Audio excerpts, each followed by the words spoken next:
Love this podcast? Support this show through the Acast supporter feature. It's up to you how much you give, and there's no regular commitment. Just hit the link in the show description to support now.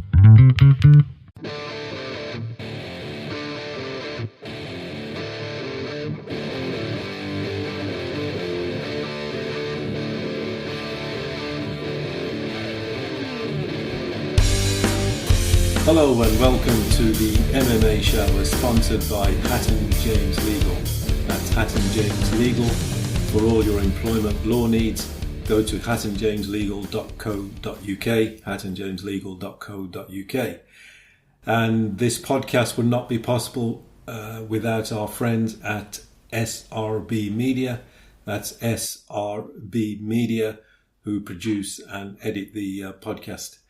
In this episode, we're going to preview UFC 327, Prochazka versus Ulberg for the light heavyweight championship of the world.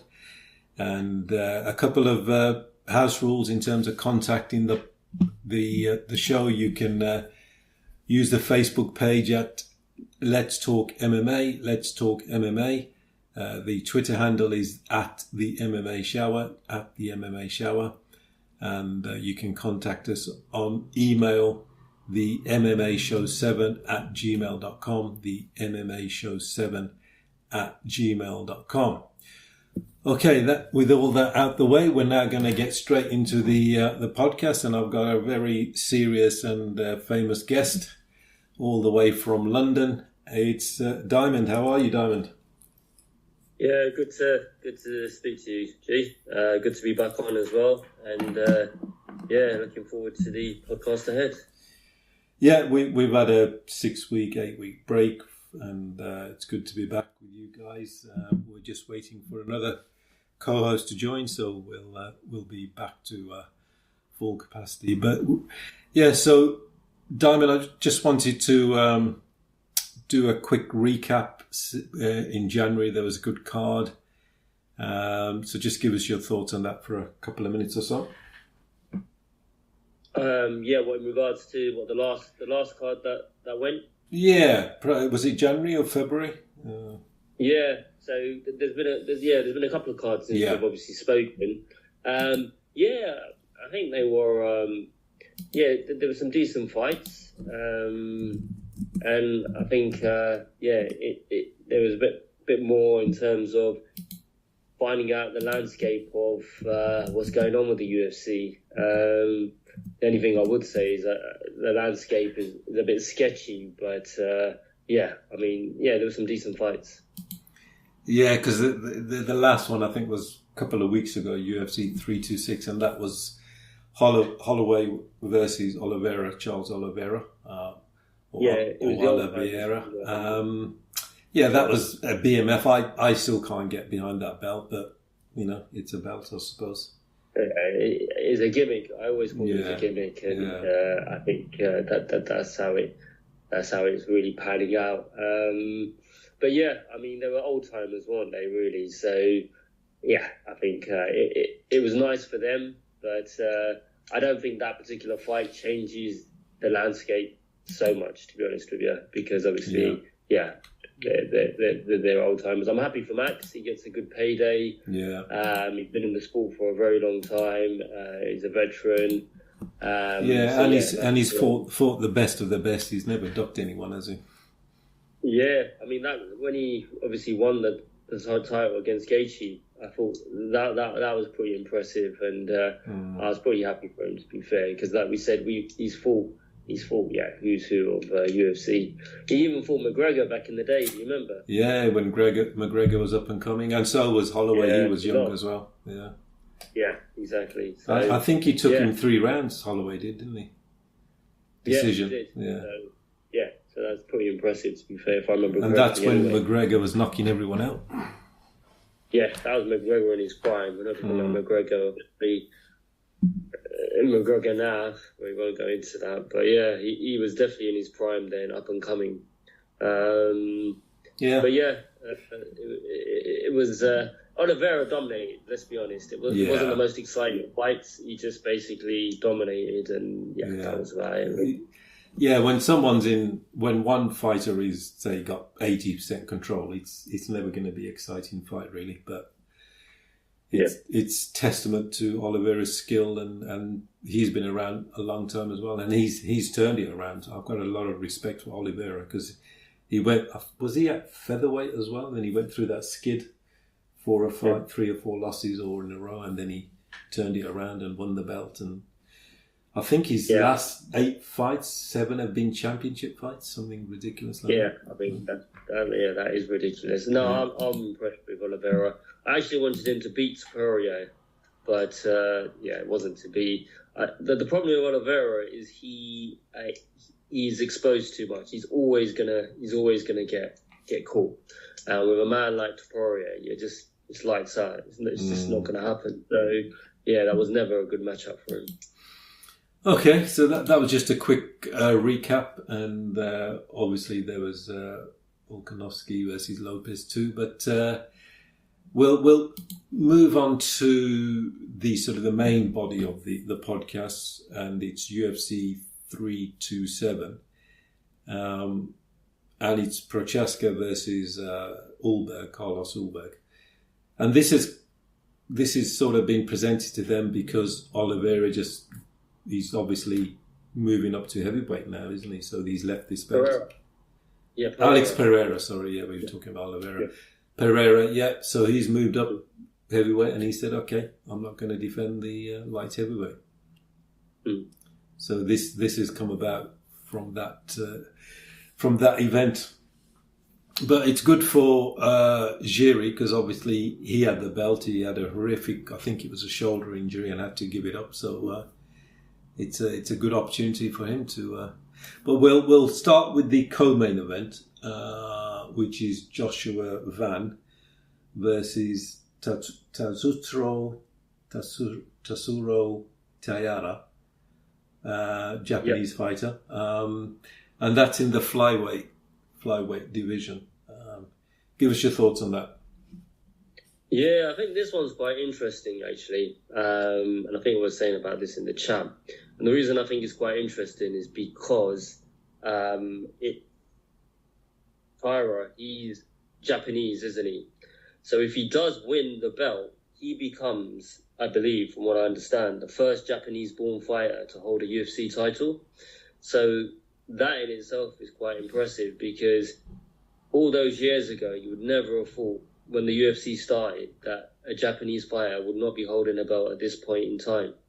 So, to be fair, I'm rooting for him, and I think it'd be pretty nostalgic and significant if he does it. Yeah, when you say Japanese-born fighter, has there been a fighter representing Japan in the UFC? I'm not entirely sure. I'm not entirely sure. I think he might be the first just Japanese full stop, but I believe he's born. Yeah, I think he might be the Japanese just full stop, but I know he's definitely been born in Japan. So yeah, because I can think of 2 fighters who fought for the belt. There was Agagachi, who fought Demetrius Johnson when Demetrius done him with that flying armbar in the last 30 seconds. Yeah, it goes down in history. So that was what? Flyweight. Yeah, that was a flyweight, wasn't it? They don't have strawweight in UFC. No, not anymore. Yeah. And there was the middleweight 10 years ago. I'm trying to think of his name. Hang on. Japanese. Yeah, go on, carry on. Yeah. And he had a Yushin Okami. Yeah. Oh yeah, Okami. Yeah. He was from Pride, and obviously, so they've had 2 I can think of, maybe more, fighters who fought for the belt, but like you say, there's never been one called champion. And this weekend or next couple of weekends, that may change. Yeah, and that's it. I think in regards to that, I mean, it will be. I mean, we've watched, UFC or MMA for a very, very long time, so I think it'd be quite Yeah, would you say, Gab, it'd be quite nostalgic or quite significant if a Japanese fighter does become a UFC title holder? Yeah, I think you make a good point there that for people who probably don't remember Pride, it won't have the same significance as people who remember Pride and got into UFC. And people won't know Pride was maybe for 8 years was better, more famous than the UFC, more dominant. You have the best fighters there, So so there would be like a not poetic justice, but some sort of synergy that a Japanese fighter who's gone to America and is now champion in the obviously the premier promotion. So I know what you mean. It would be some level of not justification, but some kind of synergy that a Japanese fighter has reached the top of the tree at the very best promotion. Yeah, it's just come to me as well. Remember the reason we're talking about champions and the reason we say Japanese born. Do you remember Machida, Lyoto Machida? He was half Japanese from Brazil. Exactly, exactly. His dad was Japanese. So I was just racking my brains and he was definitely a champion because obviously then... light heavyweight, Yeah. So, But that's true. There's some claim from Japan to a title. He was definitely half Japanese. And I mean, we can expand on this a bit, that why haven't Japanese fighters done well in the UFC to the point where we've had maybe 2 champions, 5 champions or whatever, like Brazilians, obviously. So why Japanese fighters haven't done well in the UFC? I think we spoke about that, remember, before. And there was I think there's an array of different reasons. Like we said, you got to remember Pride, or the Japanese were used to a ring. This is an octagon. Could it be language barrier in regards to how comfortable they felt, or just did the game evolve? So I think there's a lot of reasons behind what may be, but I would have thought by now there would have been a Japanese champion, if I'm honest. But I mean they're all valid sort of protestations about it could be this, it could be that. Well, obviously we'll never know, but there must have been a reason, maybe because from a layman's perspective, a kick is a kick, whether in a ring or a cage. An armbar is an armbar, blah blah blah. But maybe that's too simplistic. When you get to the professional level and you're trying to find range, is it easier in a ring to find range than in a cage? Is it easier to be more defensive in a cage? There's all these various permutations and connotations. But it's an interesting one, why Japanese fighters never transferred their skills to the level they did in Pride. I mean, there could be a bunch of other theories that we won't go into, but I don't think we've got the evidence to suggest that. But conspiracies. Yeah, there's Chael Sonnen used to have a few conspiracies. Yeah, he has a lot of theories. Full stop. Let's be honest, Chael. But I would have thought, because obviously they had some decent wrestlers to come out of Japan, and wrestling is quite a dominant factor in MMA or in the UFC. You would have thought they would have fared a lot better than they're doing. But who knows, to be honest. Yeah, that's a good point about wrestlers, because the reason that Sakuraba was so successful against, the greatest grappling family, you just have to admit that, even if whatever your opinion is of them. He had catch wrestling, which is submission wrestling. It wasn't just takedown defense like American wrestling or takedowns. I think they call it collegiate wrestling. So the wrestling was based on submissions. So, he could match them almost sort of from the grappling perspective, but also maybe submission for submission versus submission, hold versus hold. So but I don't know, and that was based from a lot of lineage from actually a British wrestler, Billy Robinson, who went to Japan.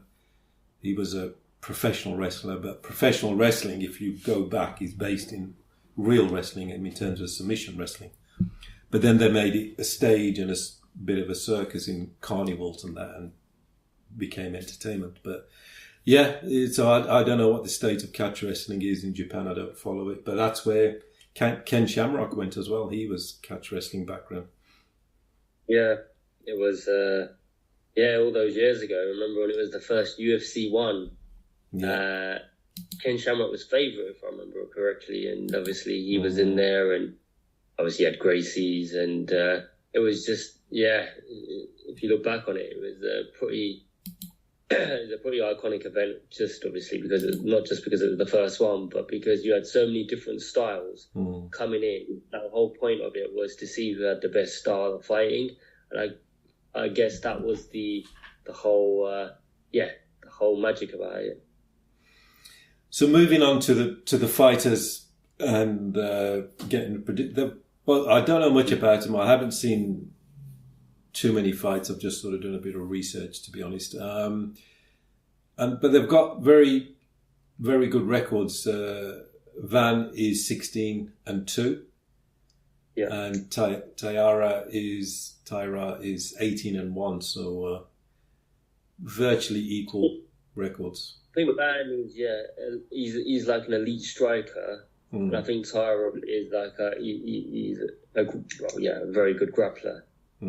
So it's one of those fights where, you know, Van is obviously going to want to keep it on the standing up, and Taira's going to want to get it to the ground. So we'll see what happens.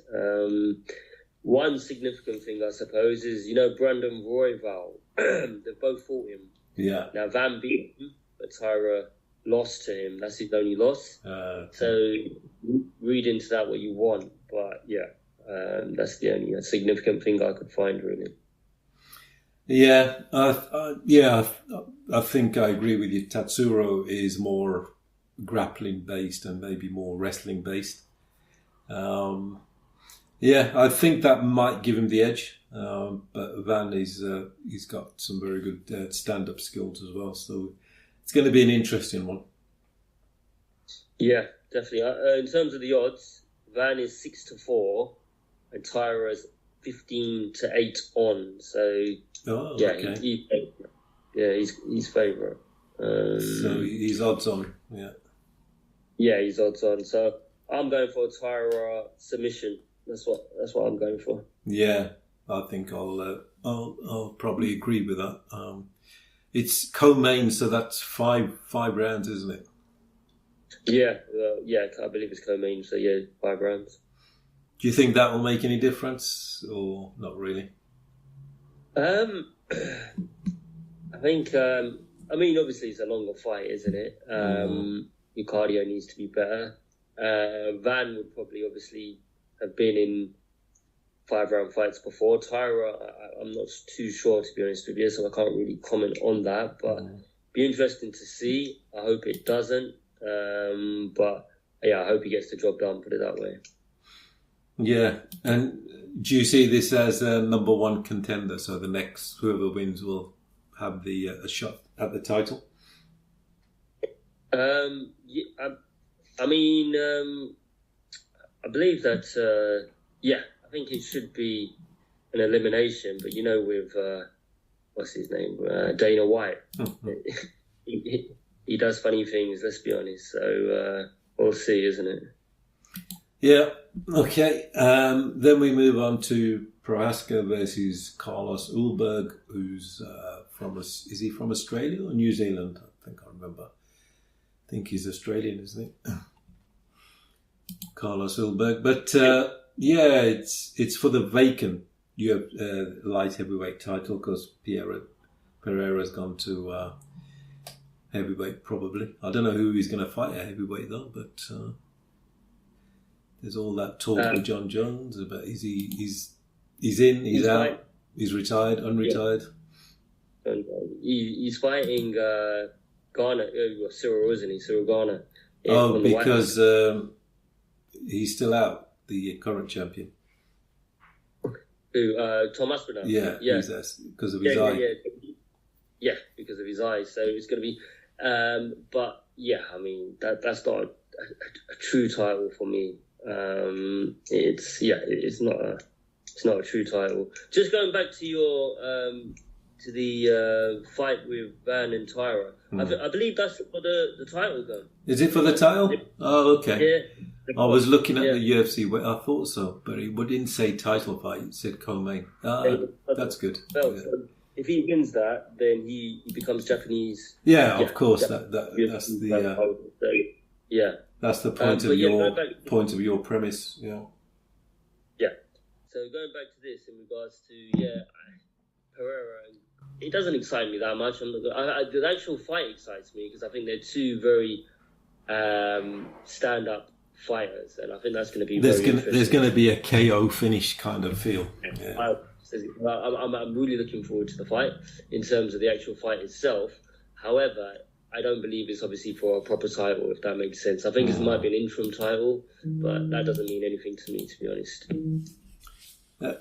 I think since John Jones has come up to the heavyweight division, it's left it in disarray. Is that the signature of John Jones? He joins something, then just destroys it, and he's messed up the division completely. To be honest with you, because how often does he fight?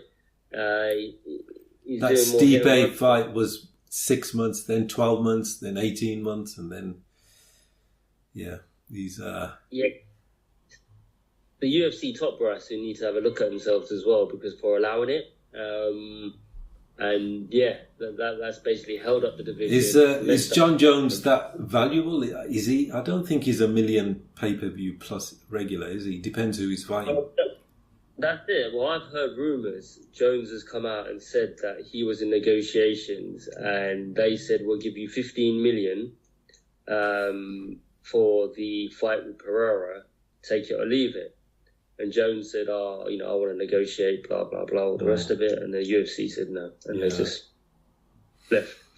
I think there's two thoughts to that. I think some people would say that Jones is a veteran of the game. He's obviously arguably the GOAT.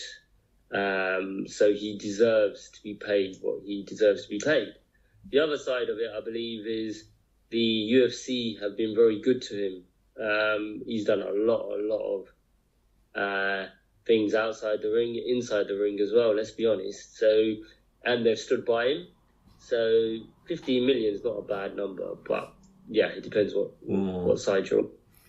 Because normally with this kind of people getting away with this kind of behaviour, you're really valuable to an organisation. McGregor didn't matter who Gregor fought. It was $1 million plus. Yeah. Even I think Ronda Rousey for the 2 or 3 fights she had. Who else was $1 million plus? I can't remember. I know there's been $1 million plus someone fighting like Chael and Anderson, but that normally meant some kind of combination rivalry. But someone who could fight me or you, but still get 1 million pay-per-view was McGregor, and I can't think of anyone else. No, guaranteed minimum. Yeah, he had that, didn't he? He had that star quality and that draw that everybody just wanted to watch him. I wanted to watch him to see him get knocked out. But other people wanted to watch him to get someone knocked out. And once you get to that level, then you get both sort of divisions. Once you divide the fan base, then you're probably going to get those kind of numbers. Yeah, exactly. I mean, I'm looking through it now, and I'm looking through some of the figures now. Khabib versus McGregor, that was 2.4 million, and obviously that's that was huge. Is that still the all-time? Must be the all-time. For UFC, obviously. So obviously, in terms of boxing, Mayweather Pacquiao was 4.6. But obviously UFC. Boxing. Yeah. But the next one from, I believe, Khabib McGregor was Dustin versus McGregor 2. That did, according to this, 1.6 million. Diaz versus McGregor 2, 1.6 million. Dustin versus McGregor 3, 1.5 roughly. And then this one's pretty impressive because McGregor versus Cerrone. Oh my God! UFC 4-6, 1.35 million. That's because McGregor came back after a couple of years. That just shows. Is that the top 5 you just read out there? Yeah, I believe so. And there's one common denominator. Yeah, and then there's 2 more after that. McGregor versus Diaz 1.3. And then Alvarez versus McGregor. You remember that one going? Yeah, the lightweight title. Yeah. For 13 seconds. No, that was you're talking about Alvarez. Oh, Jose. Okay. Yeah. Aldo. You confused me there. Eddie Alvarez. Aldo versus McGregor. That was 2. Yeah. Eddie Alvarez versus McGregor was 1.3. Yeah, Alvarez was. I didn't know whether I was turning left. I didn't know whether I was turning right. Yeah. But no, that just proves the point. McGregor on his own could bring in $1 million and didn't. Obviously, the Khabib probably added another $1 million to that from his side. But yeah, that was unbelievable. Yeah, but the draw. I mean, come on, Jones versus Cormier, DC. Now, they had a massive rivalry. Now, he's nowhere in the list. So, how much draw did he really have? I think that I'm going from memory, I'm maybe wrong, 600,000, 700,000, something like that. Yeah. And you're right, when you consider the rivalry, and it was real, it wasn't made up like some of the fighters. But yeah, it's the heavyweight division, unfortunately, is in a bit of a spin. Yeah, it is in a bit of a state, let's be honest. Tom Aspinall and his eye. There's been a lot about that. He's got a new manager, Eddie Hearn. Hearn. What do you think that's about? Money? What else? Yeah, it was a tit for tat, wasn't it? So he took Conor Benn from Eddie. Dana did. So he thought, you know what, I'm going to do tit for tat with you, and that's the only reason he's done it, and to stir up a bit of trouble. But yeah, I mean, touching on that, I mean, what's your thoughts on this whole Conor Benn thing, getting paid $15 million to fight essentially a nobody fight anyway? I think it's just a play from UFC / Dana White to really dominate the boxing market as well. They have that organisation, don't they? UFC, which looks after boxing. Zuffa. Yeah, Zuffa. Zuffa is the parent, but they've. But you look after the boxing, because I think he went to Saudi. So yeah, it's just look, we've got so much money. Conor Benn. Yeah, Conor Benn is, yes, he is, obviously the name and everything else, but yeah, fighting a nobody. It's about making a statement, and they have, and Eddie Hearn's reacted, and see who else reacts as well. But. This is the issue I've been as well, and what's your thoughts on this? So, did they think it through? So they're paying Conor Benn $15 million, to fight whoever. How would a UFC fighter view that? Well, this is where you got to understand the pay structure and the structure of boxing and the structure of UFC. And I'm not going to defend. I'm not saying I'm defending UFC all the way, but. In boxing, you get governing bodies that really are just governing bodies, the WBA, WBC, IBF, IBO, and maybe, I don't know, there's 50 others these days. But anyway, those were the 4 original. So they're not the promoter. They make the rules, govern the rules, and issue licenses. Then you get Eddie Hearn, Frank Warren, some of the American, Bob Arum, whoever promoter is. And they are effectively UFC, so they come in with a fighter and say, yeah, we've got 10 million, 2 million, whatever they are. And then they negotiate the deals with HBO and whoever, ESPN. So, and the promoters obviously make a lot of money, but they can give a lot of that money to the fighter because he's, I don't know what the split is, 70-30, 80-20. So if there's 20 million... 16 million goes to the fighter, 4 million to the promoter. So everyone's happy. The UFC, they are obviously the promoter. They're sort of a governing body. They decide who fights who, and they can, give licenses and contracts and stuff like that. But they also are very heavily involved in the production, because if you look at the titles, executive producers used to be the Fertitta brothers and Dana, and so they have a lot of input in that. And they are, UFC have put money back into MMA, so they got that UFC Institute. They've got a bunch of other programs and stuff like that. So the fighters' pay sort of goes down as and obviously they make tens of millions, hundreds of millions. The Dana White and Fertitta and the guys that own it now. So it's not, what I'm saying is it's not like for like, because of the structure is different. So UFC, how could they make more money? I suppose maybe if Eddie Hearn can put up just as much money as the UFC, but then UFC could turn around and say, no, we don't want this fighter in the UFC, something like that. Yeah. But they could be breaking contracts. So it's not a like for like, because it's a different structure. That's what I'm saying. I get what you're saying. And they're different sports, essentially, aren't they? And the money's different. I mean, some of them, paid to top fights, i.e., Pacquiao, Mayweather. Supposedly, Mayweather made 400 million off that, didn't he, or something? Yeah, but don't forget, those fights you mentioned about McGregor, especially the 2 million, 1.5. Yeah. They still make $200 million, UFC, but they give the fighter 5 million. Whereas boxing, if you make $100 million, and this 80-20 split I was talking about, the boxer will get 80 million. Then you double that if it's more than that, and the promoter gets 20 million, because they've already done the deal with the TV. They're not taking anything back to the production or whatever programs they want to put into. So the money's there in the UFC, especially when you get to McGregor's level, million, 2 million. But then when you say that, then how fair is that then? But that's what I'm saying. The structure's different.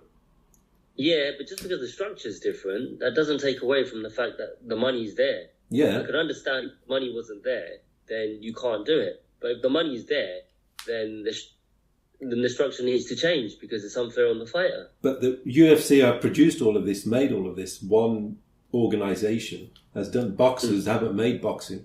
They haven't made the WBC, WBA. That's why I was giving you the governing body / promoter. So it does make a difference, the structure, because UFC have ploughed money into this to make it what it is. Yeah, no, I get that. And boxing's been around 150 years. What they're going to say is essentially the money. So that's why I pointed out the money is there.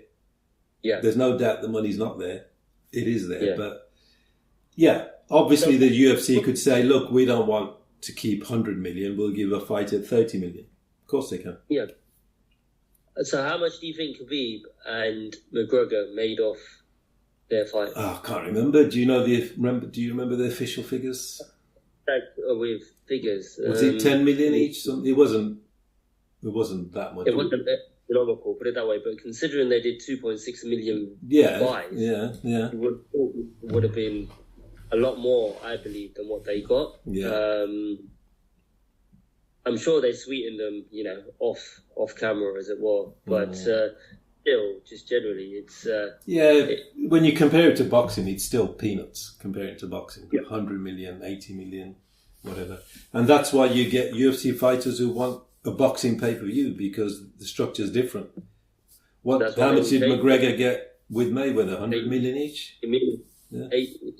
McGregor vs Mayweather supposedly got 80 million. So and UFC fighters know that the structure is different, and they have to. But anyway, we're going to move on to Prochazka versus Ulberg. Give us your thoughts and give us a prediction. Yuri, he's back in a title fight. So he's back again. I think is this his third or fourth title fight? Whether it be interim or whether it be actual title fight, I believe he thinks it's his fourth. From what I've probably, yeah. Yeah. So yeah, he's back again. I like him as a fighter. I think I've said this before on the show. I believe he's quite. I like his style of fighting. He's unorthodox, and he likes to put the pressure on a fighter, and he's an exciting fighter. So I hope he does it. He's got a lot more experience, I believe, than Ulberg, the person he's fighting. Yeah. So we'll see. But I hope he does it anyway. I think he deserves it.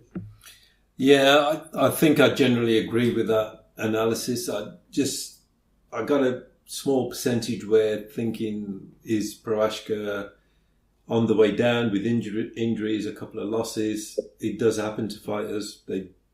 Ulberg is younger and up and coming, and he did finish. I know Reyes is over the hill, but he did finish Reyes pretty impressively. So I think he'll be close, but yeah, I would like to see Prochazka win, but I got a slight doubt in the last sort of couple of years. That injury, how much did he take out of him? Yeah, definitely. This is going to be a 5-round fight, and like you said, he's getting on as well. He's had a lot of battle scars. And they take their toll at some point. No one's invincible, so we'll see how that fares. In terms of odds, Yuri's 8-11 on, and Ulberg's 11-10. So pretty much even, if I'm honest with you. There's not that much. I think they see it as as an even fight as well. So you're going for Prochazka?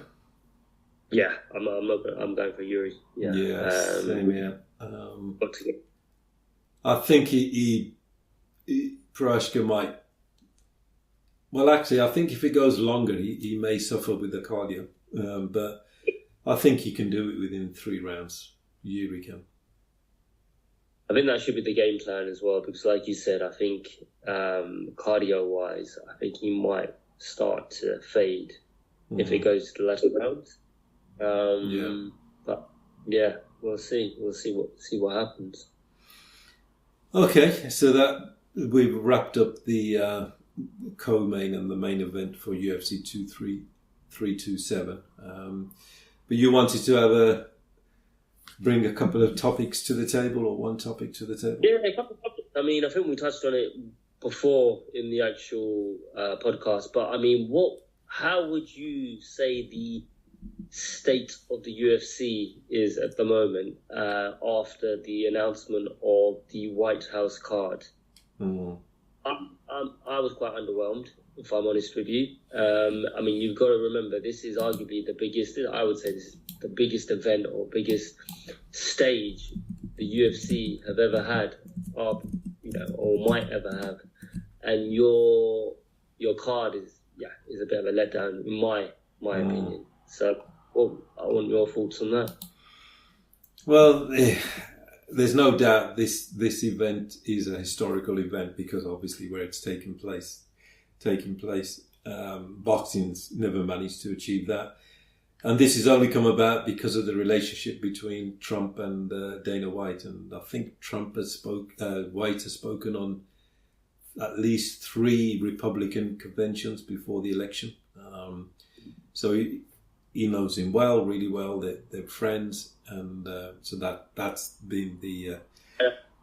I think for people who don't know, Trump was back in the day. He was in the UFC as well. Remember when he his hotel in Atlantic City? Yeah, very early on. So he's had a relationship. It's not just come over, the last few years. He's been there since near the start. So I don't know if people would know that, but I thought that's a good point. Give it some context. They're not just friends recently. They go back when UFC couldn't fight in certain states. Trump was was it the Taj Hotel in Atlantic City or anyway? I think that rings a bell. I can't remember exactly, but that rings a bell definitely. Yeah. So the relationship has been over years and years. and that's it. This is probably never ever going to happen again, because those series of events are probably not ever going to happen again. Let's be honest. So this could have been such a mega card, and I was expecting Dana White to pull something out of the bag, because from what he was saying that there wasn't going to be that many fights, but they were all going to be title fights, and that's what I would have expected. But that's not the case. Yeah, I mean, logistically, you got to think about, it's the White House. The president lives there, so who are the fans going to be? Invitation only. So does that limit it to 2,000, 3,000, 20, 10,000? I don't think those details have come out, how the tickets will be distributed and presented to anyone. Yeah. And which part of the White House is it going to be? On the lawn? Is it, because there's multiple buildings in the White House? They're not obviously going to fight in the house itself. It's not going to be a tough series. In front of Trump, across his desk, the Oval desk, Oval Office. Exactly. But it's still going to be a historic event. Like I said, I'm disappointed in regards to the fights that have been put on. The one fight I will talk about, and I believe that should have definitely been on, was Topuria. I understand Topuria versus Makhachev would have been a big ask, because Makhachev's not coming down, let's be honest. So Topuria would have to have gone up a weight class, and that takes time, number one, to put the weight on and all the rest of it. But it should have been, I believe, Topuria versus Arman. That would have been a fight that would have excited. Yeah. But it seems like Dana White's got something against Arman. Obviously, he pulled out of the fight against the last minute. Last minute. And I don't think he's ever forgiven him since then. Yeah, but if you look, Topuria is exciting. Gaethje is exciting. Even though he's got very good wrestling credentials, he's got one way to fight. So you're gonna get violence. You're gonna get hands, leather being thrown. Pereira, Gane is very skillful stand-up. Pereira's just one of those people who gets the job done. His style is awkward. It's not flashy, but he's got a very good either win or loss. He'll get knocked out or knock out. Yeah, the other fights, O'Malley, I don't know where's O'Malley is now. Then you got Lopez Garcia, Bo Nickel, up and coming. I think out of all the available fight, if you're going to say it's not a great card, then who's available to make it a great card? I mean, you mentioned Armin, but what has he done? He's not been a champion yet or anything, or? He's not been a champion, but he's looked good in regards to the fights that he's had, I would say, G. You can't be a champion until you actually have a title fight. But that was his fault pulling out. It was his fault for pulling out, but he's not the first person to pull out. What about, how many times did Khabib and Tony Ferguson pull out? Did Dana, I know it's different circumstances in regards to, this was really, really late on. Let's be honest. I remember, obviously, like 1 a.m. or something, they had to come out with an announcement. But what I'm trying to say is he's not the first person to ever pull out of a fight. So I do think he's being treated quite harshly. But yeah, I think that should have been the fight. Like you said, Topuria versus Gaethje, I do think, two Gaethje standing up, Topuria standing up. I think Topuria wins that pretty comfortably. That's my personal opinion. But yeah. Yeah, Gaethje may be too battle worn. He's had every fight's a battle for him. It's a mega slugfest. But yeah, no, I think it's a good card. With the talent pool you've got, live pool you've got. That's the big question then, G. What does that indicate the state of the UFC? And I get what you're saying, because if you rack your brains and you think to yourself, okay, what other fights could have been made? I've only mentioned one fight, but I can't really say too many others, if I'm honest. So that tells me, hang on, the state of the UFC is not exactly in the best of shapes. If you compare. Yeah, and it goes in waves. You're never going to get people, the whole UFC roster every division having super champions. I mean, when we were really into it, we had that golden period where you had GSP was a champion, defending it, every 3, 4, 5 months. You had Silver was at the same time was a champion because they were talking about super fights. John Jones was a champion. He was just beat Shogun Hua, and then he was coming up. Yep. And then so straight away, and I think BJ Penn was champion at lightweight for a couple of fights, but you had the collection of champions, and they kept winning. So I it goes in waves. That's a good point, because maybe that's what I'm always comparing it to, because I believe that's when we were into the UFC the most, or was back then, and it was unbelievable. Like you said, you just reeled off, legends there. Could you do that now? Obviously, you have to give them time, but the point I'm trying to make is there's no way I could reel off the names that we could reel off back then now. So, I think that's the issue. I'm always comparing it to that, probably. Yeah, and in that period, from memory, the fighters would become champion, and they would say to the UFC, bring on number one contender or whoever you want. But maybe in the last 5-8 years, I've noticed fighters, even if they just win the bout, they're always strategizing and saying, no, I'm not going to mention him, I don't want to fight him. It's like, at least win the belt 3 or 4 times to earn the right to be selective about. I know you want to make as much money as you want possible, but in those days there was like champions of champions. John Jones, when he won the belt with Hua, he fought Jackson next, he fought Rashad Evans. These were guys at their peak, and he wasn't ducking anyone. That's why I think he's the greatest fighter of all time. Silva was fighting anyone as well, Yeah, I mean, that's exactly it. That's what I believe as well. I believe they're allowed to, and what they do is after a win or two, they go up a division. That messes the whole division up, because the person who's fighting next, it feels like they're not even the true champion, because the person who was actually in the division, who was the champion, is not there anymore. And I believe that leaves a bit of a bitter taste.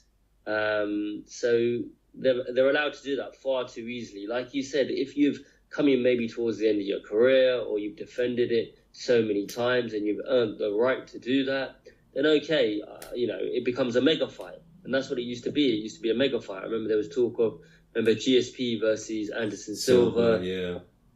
That would have been a mega fight. But they earned the right because they were champions for such a long time. But they can only work with the talent they have in a period of 3-5 years, like a generation in that sport.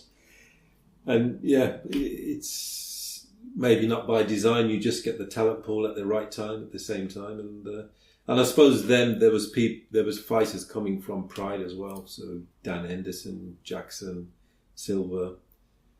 They put Pride, didn't they? Hua. So you had that established pool in that promotion coming over as well. Yeah. So that's why you have these mega champions. And when Machida became champion, he was amazing as well with his karate. But I think it's a good card for what it is, what they've got. Yeah, they could have bought McGregor, but that would have been just a gimmick. And these days, McGregor's not what he is, just a name. McGregor. And if he would have fought Nate Diaz, that would have been a gimmick fight, because Diaz hasn't fought for 3 years. So they would have been name fights, and they might have got the numbers, but meaningful fights. They wouldn't have been meaningful fights. Do you think Aspinall Jones was what they wanted? I think Jones was never. Yeah, that might have been the right balance, where you got your John Jones. I know we've said he doesn't really do mega numbers, but he does do numbers, and he's whatever your opinion, he's the greatest fighter in the UFC. And Aspinall, legit heavyweight champion, so that would have been some kind of name recognition, some marquee, but also meaningful as well. So I think that would have been a good balance. Yeah, I think, I think maybe, whether that was the plan, and obviously Tom Aspinall, what happened to him, that messed the whole plan up, I don't know, but yeah, it's a tricky one. I would have liked to have seen, some better fights, but like you said, what are the better fights that would have been out there? Do you think Makhachev could have fought? Yeah, I don't think why not. I don't know what's going on behind the scenes, but yeah, he's a current champion. Is he 2-division champion? Makhachev? Yeah, he's 2-division. Yeah, so he's got the name, he's got the hype as well, and the buzz. So yeah, I don't know why he didn't fight. I heard could it be Ramadan? I don't know. Would he have had enough time to do a training camp? I think 3 months should have been all right. But I think it was a hand injury. There was talk that he had a hand injury. Whether that's true or not, I don't know. But that was talk. The other one I wanted to talk about, remember Shavkat? Oh yeah, what's happened to him? I had really high hopes for him. I thought he was going to dominate. He's just disappeared. Shavkat Rakhmonov. Yeah. The hype over him was... And when I used to watch him, he looked impressive. He was very clinical. Yeah. I thought he was going to be one of these Russians, these... I don't know if he's a Dagestani exactly. No, but, he's Kazakhstan. Ex-Soviet, yes, correct. Yeah. But yeah, he would have been that kind of mold, basically. Yeah, it is that Russian Soviet wrestling from the 60s, 70s, 80s, and now they're modifying it to, UFC, MMA.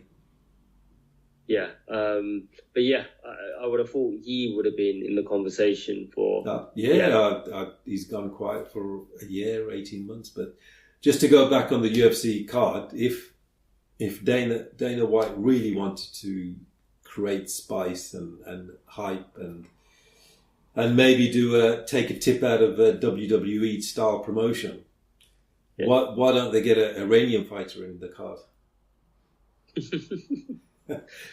Versus an American fighter.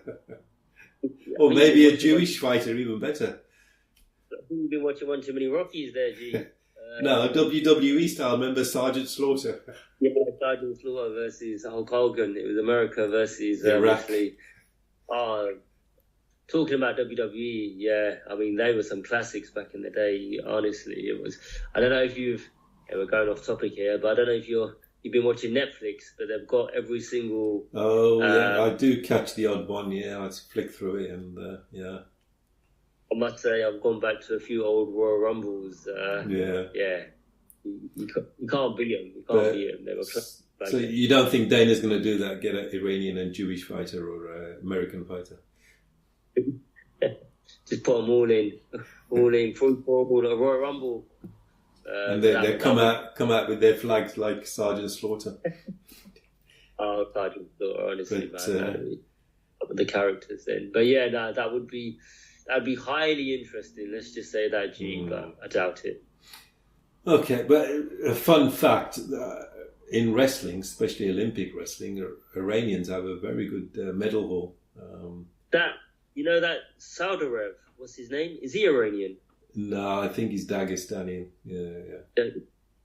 People talk about him like he's unbelievable. Yeah. He's been unbelievable. But I think in the medals in the Olympics, I think it's Soviet/Russians first, then the Americans, and the Iranians, I think, are third or fourth or something like that. So they are pedigree-wise. It's quite impressive, to be fair. And just another side note, I don't really watch it these days, bodybuilding. Mr. Olympian was an Iranian, Hardy Chupman, a couple of years ago. Oh, yeah. Mr. Olympia was an Iranian, Hardy Chupman. Yeah. Okay. Yeah. Was the Sikh guy recently who's competed in Mr. Olympia? I don't know if you saw that. I believe he's the first from India. I believe he's from India. You're not talking about Vicky Singh? Very recent. Let's see. I know an IFBB pro called Vicky Singh, but yeah. How long ago was that? Would you say, Go? Well, he's an IFBB professional, but I don't think he's competed in the Olympia. But no, so this guy, I've got him up here. So his name's Sunmeet Singh Gill, and he made history in 2025 as the first turban-wearing Sikh bodybuilder to qualify for and compete in the prestigious Mr. Olympia competition. So yeah, I remember hearing about that. So that's quite some feat. Oh yeah. I haven't heard of him, to be honest. Yeah. Did he actually compete? Because the bodybuilding structure's changed now. Okay. Because you used to have Mr. Olympia. That's it. Yeah. But now you have different weight categories in the Olympia. So you can have sub 212 pounds Mr. Olympia. You can have classic Mr. Olympia. But then you have the original Mr. Olympia, which is open. So, no, that's good. To get to the Mr. Olympia is a feat, regardless what weight category. But yeah, no, I didn't hear that, to be honest. There is another professional, Vicky Singh. I follow him on YouTube. He's a classic competitor, IFBB pro. But okay, so the White House card, you're okay. You're lukewarm. Yeah, lukewarm. I mean, it's still a spectacle, so let's not get that wrong. But yeah, we'll see what it brings. I mean, there could be some amazing fights on there. Like I said, Cyril Garner versus Pereira. I'm looking forward to that fight. That's going to be all action. Like you said, Topuria versus Gaethje. I think all action. I think Topuria is going to win that quite comfortably, but it still should be action. But we'll see. I wonder if President Trump's going to put the belt on him. What do you think of that? Yeah, I'm sure. Let's just say he's never one to shy away from some publicity. So I would put I'd say that's quite highly likely that he would. And make him do the Trump dance, young man, dude. Anyway, if you get tickets, let me know. Yeah, I definitely will. And likewise to you. I know you got some good contacts out there. We'll see. I might have to phone Jason. See what he can come up with. Anyway, what was your other topic? Did you have another one? No, I think I think we covered it. Okay, cool. Pretty much, yeah. Now I'm looking forward to the next couple of months of UFC fights up to the White House in June. We'll do another podcast next month for May, and then obviously we'll make a special for the White House, maybe hour and a half or something like that. And yeah, definitely. Yeah, be good. Yeah, so this has been the MMA Shower podcast, UFC 327, Prochazka versus Ulberg, coming up in April. And Diamond has been my special guest. Thank you, Diamond. It's been wonderful talking about MMA with you as usual. Yeah, been a pleasure. Always a pleasure to be on the show. And yeah, you're doing great. You're doing great work. And keep it up. Cool, thank you. So good afternoon, good evening, good morning, wherever you may be, and thank you for listening.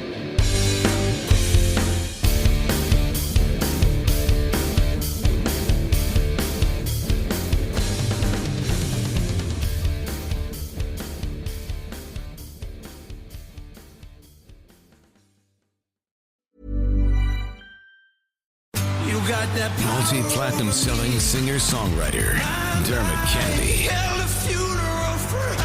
The Way to the Woods Tour. We'll sing your song together. Get tickets Friday, April 3rd at livenation.com.